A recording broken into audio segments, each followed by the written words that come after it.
Doctor Baba Saheb Ambedkar open university.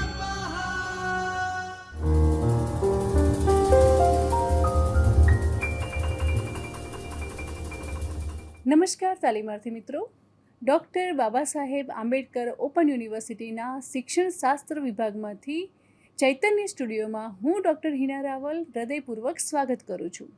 મિત્રો, આજે આપણે બીએડના દ્વિતીય વર્ષના પેપર કોડ ES 202 માપન અને મૂલ્યાંકન, જેના વિભાગ 3 એકમ 11 પ્રમાણભૂતતા અને પ્રશ્નાવલીના બીજા વ્યાખ્યાનમાં અભ્યાસ કરીશું. તો મિત્રો, અગાઉના વ્યાખ્યાનમાં આપણે પ્રમાણભૂતતાની વાત કરી હતી. આજે આપણે હવે પ્રશ્નાવલી એટલે શું, પ્રશ્નાવલીની વ્યાખ્યા, પ્રશ્નાવલીના લક્ષણો તેમજ સારી પ્રશ્નાવલીના લક્ષણો વિશે અભ્યાસ કરીશું. તો મિત્રો, સૌપ્રથમ આપણે એ જાણીએ કે પ્રશ્નાવલી એટલે શું, તેનો ઉદ્ભવ કેવી રીતે થયો હતો. તો મિત્રો, પ્રશ્નાવલીનો ઉદ્ભવ પ્રથમ વિશ્વયુદ્ધની કટોકટીયુક્ત પરિસ્થિતિમાં પ્રશ્નાવલી પદ્ધતિનો ઉદ્ભવ થયેલો માનવામાં આવે છે. ત્યારબાદ જોઈએ કે મનોવૈજ્ઞાનિક ઇન્ટાસેંગ જણાવે છે કે વ્યક્તિત્વ માપનના હેતુથી શોધાયેલી પ્રશ્નાવલીની શરૂઆત એ પ્રખ્યાત મનોવૈજ્ઞાનિક વુડવર્થે કરી હતી. પ્રથમ વિશ્વયુદ્ધ દરમિયાન સૈનિકની ભરતી વખતે તેની કોઈ મનોવૈજ્ઞાનિક કસોટી થતી ન હતી અને આથી જ સૌમ્ય મનોવિકૃતિના દર્દીઓ પણ લશ્કરમાં સ્થાન પ્રાપ્ત કરતા હતા. આવા દર્દીઓની શારીરિક અને મનોવૈજ્ઞાનિક તકલીફો માટે સરકારને લાખો ડોલરોનો ખર્ચો થતો હતો. માટે આવી જે પરિસ્થિતિ છે એ પરિસ્થિતિને અટકાવવા માટે ભરતી પામનાર સૈનિકના વ્યક્તિત્વનો પરિચય થઈ શકે તેવી કોઈ પદ્ધતિ શોધવાનું કાર્ય વુડવર્થને સોંપવામાં આવ્યું અને તેણે સૌમ્ય મનોવિકૃતિ જાણી શકવામાં મદદ કરતા થાય તેવા 200થી વધારે પ્રશ્નોની યાદી તૈયાર કરી. આ પ્રશ્નોના જવાબ હા કે ના અથવા તો કોઈ ચોક્કસ ખબર ના હોય તો પ્રશ્નાર્થ ચિહ્ન દ્વારા આપવાના હતા. વિશ્વયુદ્ધ બંધ થવાને લીધે વુડવર્થે તૈયાર કરેલી પ્રશ્નાવલીનો ઉપયોગ કરવાની તક ઉપસ્થિત થઈ નથી. લોકોની લાગણીઓ, તેમના અનુભવો, અભિપ્રાયો વગેરે જાણવા માટે તેમને સીધી પૂછપરછ કરવાનો ખ્યાલ ઓલ્પર્ટ નામના મનોવૈજ્ઞાનિકે બિરદાવ્યો. વિવિધ મનોવૈજ્ઞાનિકોના પ્રયાસોએ પ્રશ્નાવલી પદ્ધતિને વધારે વિશ્વસનીય બનાવવામાં ફાળો આપ્યો. પ્રશ્નોના જવાબની જે આંકડાશાસ્ત્રીય ચકાસણીની રીતોનો વિકાસ સાથે પ્રશ્નાવલી પદ્ધતિનો વિકાસ એ વધારે થયો છે. વિદ્યાર્થી શાળામાં દાખલ થાય છે ત્યારે તેને વિશેની માહિતી ભેગી કરવા માટેનો પ્રારંભિક જે સંદર્ભ છે એ પ્રશ્નાવલી છે. વિદ્યાર્થી જ્યારે શાળામાં દાખલ થયેલ હોય અને તેની માહિતી મેળવવામાં શાળાએ એક વિદ્યાર્થી પ્રગતિ પત્રક રાખવામાં આવે છે અને એ પત્રક એક પ્રકારની પ્રશ્નાવલી જ છે. જ્યારે વિદ્યાર્થી શિક્ષણનો કોઈ એક તબક્કો બદલીને બીજા તબક્કામાં પ્રવેશવા શાળા બદલે છે, અગર તો અન્ય કારણોસર શાળા બદલે છે, ત્યારે આ પત્રક એ જે તે નવી શાળામાં રજૂ કરવાનું હોય છે. આ પત્રકથી નવી શાળાને વિદ્યાર્થીનો પરિચય પણ મળી રહે છે. જ્યારે સંશોધનમાં અભ્યાસપાત્રોના કોઈ વિશિષ્ટ મનોવૈજ્ઞાનિક લક્ષણોનો અભ્યાસ કરવાનો ન હોય તો તેમની શૈક્ષણિક સિદ્ધિના સંદર્ભમાં પણ અભ્યાસ ન કરવાનો હોય ત્યારે પ્રમાણિત કસોટીઓ કે સિદ્ધિ કસોટીઓનો ઉપયોગ ન કરવાનો હોય તે સ્વાભાવિક બાબત છે. મિત્રો, અમુક સંશોધનોમાં અભ્યાસપાત્રોના કોઈ બાબત પ્રત્યેના મંતવ્યો કે પછી માન્યતાઓ કે અભિપ્રાયો જાણવાના હોય છે અને આવા સંજોગોમાં સંશોધન કરવા માટેના અનેક ઉપકરણોનો ઉપયોગ કરી શકાય છે અને તેમાંથી એક ઉપકરણ છે તે છે પ્રશ્નાવલી. તો મિત્રો, હવે આપણે જાણીએ કે પ્રશ્નાવલી એટલે શું. તો સામાન્ય રીતે આપણે જોઈએ તો શાબ્દિક રીતે પ્રશ્નનો સમૂહ એટલે પ્રશ્નાવલી. પ્રશ્નાવલી એટલે ચોકસાઈ અને સંભાળપૂર્વક વ્યવસ્થિત રીતે ગોઠવાયેલ શબ્દ રચનાવાળા હેતુપૂર્ણ પ્રશ્નોની યાદી. સંશોધન અભ્યાસના હેતુઓને અનુરૂપ જરૂરી માહિતી મેળવવા માટે નમૂનાના પાત્રોને આપવામાં આવતા વ્યવસ્થિત પ્રશ્નોના સમૂહને આપણે પ્રશ્નાવલી કહીએ છીએ. માહિતી એકત્ર કરવાનું આ જે ઉપકરણ છે, જેમાં માહિતી આપનાર એ માહિતી ભરે છે. પ્રશ્નાવલીમાં હારબંધ પ્રશ્નોની હારમાળા આપેલ હોય છે. પ્રતિચાર આપનાર ફક્ત હા કે માં જવાબ આપવાનો હોય છે. પ્રશ્નો વાંચીને યોગ્ય જવાબ આપવાનો હોય છે. હવે મિત્રો, પ્રશ્નાવલી અને કસોટી એ બંને વચ્ચે ભેદ છે. કસોટીના જે પ્રશ્નો છે એના ઉત્તર સાચા કે ખોટા પડી શકે છે, જ્યારે પ્રશ્નાવલીના પ્રતિચારો સાચા કે ખોટા પડવાના હોતા નથી, કારણ કે પ્રશ્નાવલીમાં પાત્રે પોતાના અભિપ્રાય અનુસાર ઉત્તરો આપવાના હોય છે. પ્રશ્નાવલીને પ્રશ્નોત્તરી કહી શકાય નહીં, કારણ કે સાધનમાં માત્ર પ્રશ્નો હોય છે, ઉત્તરો હોતા નથી.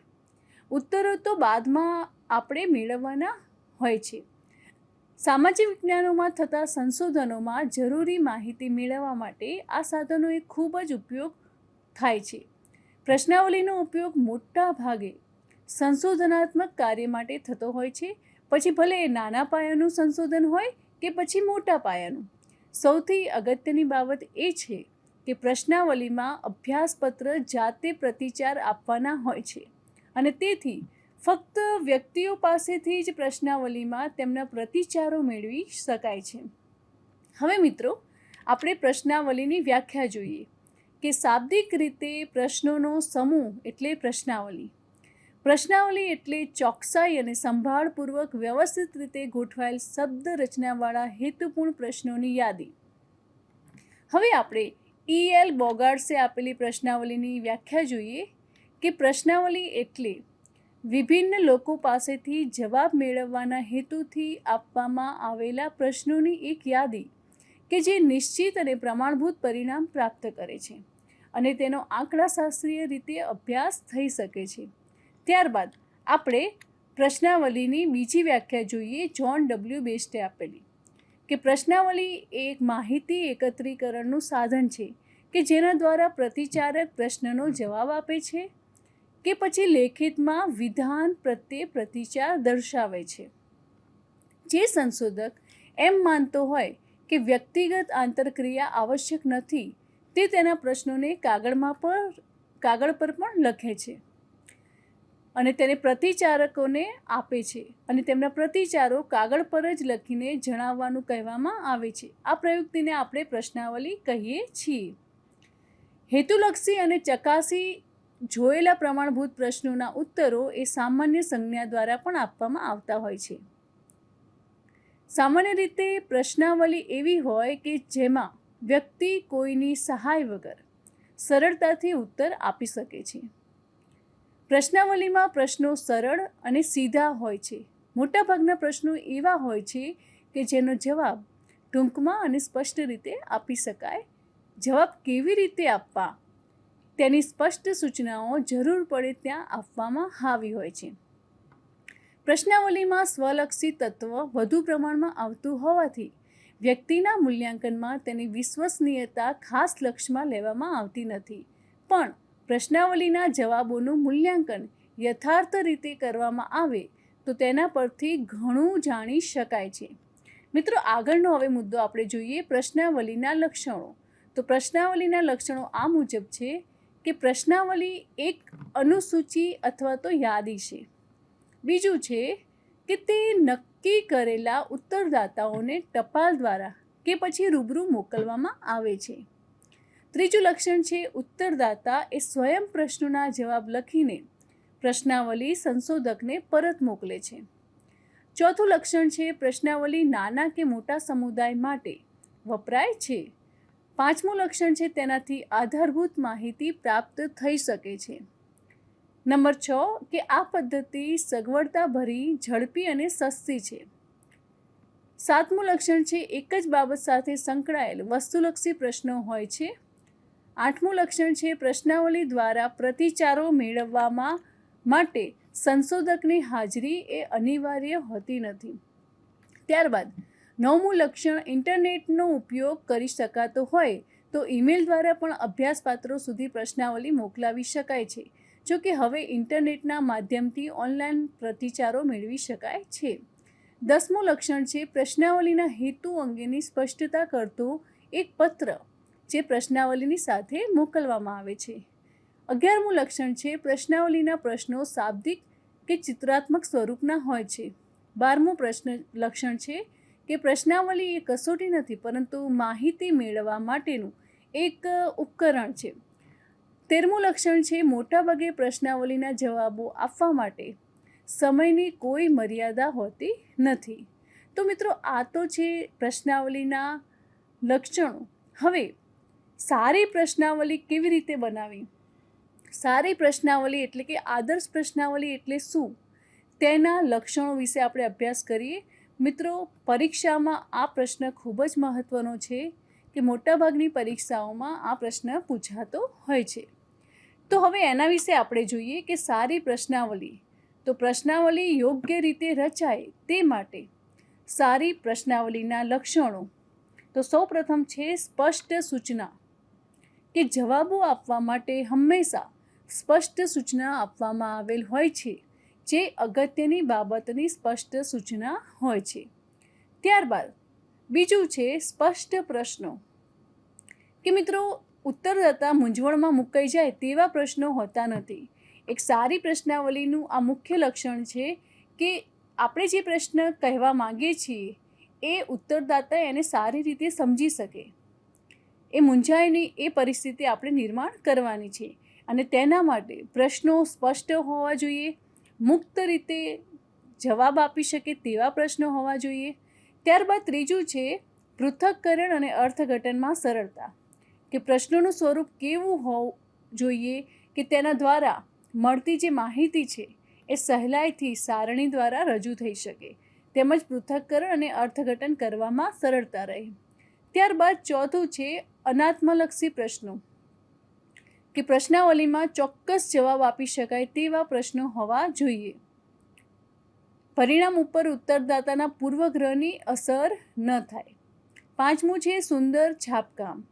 પ્રશ્નાવલીનું સુંદર છાપકામ હોવું જોઈએ. દેખાવમાં પ્રશ્નાવલી સુંદર, આકર્ષક, યોગ્ય રીતે ગોઠવાયેલી હોય તેવી પ્રશ્નાવલી હોવી જોઈએ. ત્યારબાદ જવાબી કવર.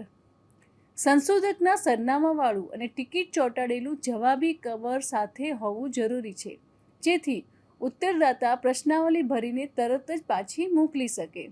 ત્યારબાદ ઓછો સમય, કે પ્રશ્નાવલી ભરવામાં ઓછો સમય જાય તે બાબત ધ્યાનમાં લેવાની હોય છે.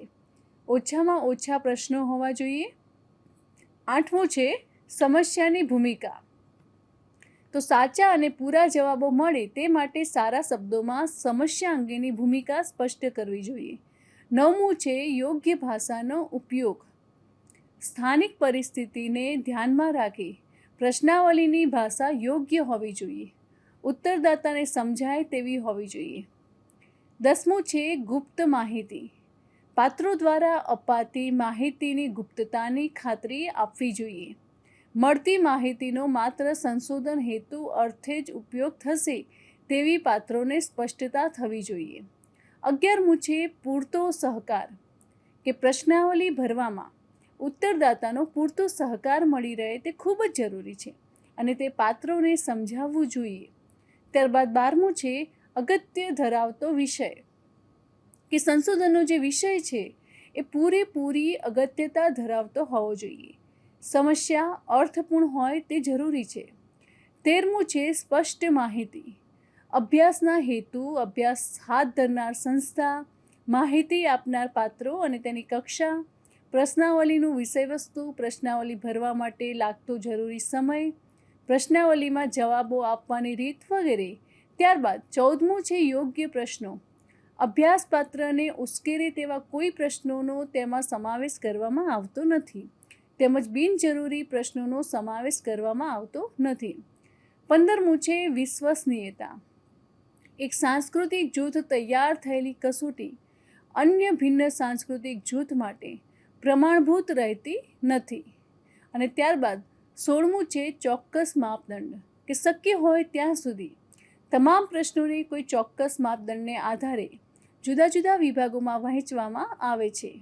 તો મિત્રો, જો આ રીતે આપણે પ્રશ્નપત્રની કે પ્રશ્નાવલીની રચના કરીએ તો આ દરેક મુદ્દાઓને કેન્દ્રમાં રાખીને આપણે વિચારીને પ્રશ્નો રચીએ તો એક સારી પ્રશ્નાવલી કે આદર્શ પ્રશ્નાવલીની આપણે રચના કરી શકીએ. તો મિત્રો, આજના વ્યાખ્યાનમાં આપણે પ્રશ્નાવલી, સારી આદર્શ પ્રશ્નાવલી બનાવવી જે ખૂબ જ માહિતીસભર હોય છે, માહિતીને યોગ્ય સ્વરૂપમાં પ્રાપ્ત કરવા તેમજ મૂલ્યાંકન કરવા માટે ખૂબ જ જરૂરી છે. પ્રશ્નાવલી એ વિવિધ પ્રકારે આપણને પ્રાપ્ત થાય છે અને માટે તેની રચનામાં ખૂબ જ કાળજી રાખવી એ અનિવાર્ય બની રહે છે. તો મિત્રો, આજના વ્યાખ્યાનના આપણે સ્વાધ્યાયના પ્રશ્નો જોઈએ કે સૌ પ્રથમ છે પ્રશ્નાવલી એટલે શું. બીજો પ્રશ્ન છે પ્રશ્નાવલીની વ્યાખ્યા જણાવો અને ત્રીજો પ્રશ્ન છે સારી પ્રશ્નાવલીના લક્ષણો જણાવો. તો મિત્રો, આજના વ્યાખ્યાનમાં આપણે પ્રશ્નાવલી એટલે શું, પ્રશ્નાવલીને બનાવવાની જે પદ્ધતિ છે, જે સારી આદર્શ પ્રશ્નાવલી બનાવવાના જે લક્ષણો છે એ જોયા, પ્રશ્નાવલીના લક્ષણો જોયા. તો હવે પછીના વ્યાખ્યાનમાં આપણે આ જ મુદ્દાને આગળ વધારીશું. ધન્યવાદ. स्वाध्यायः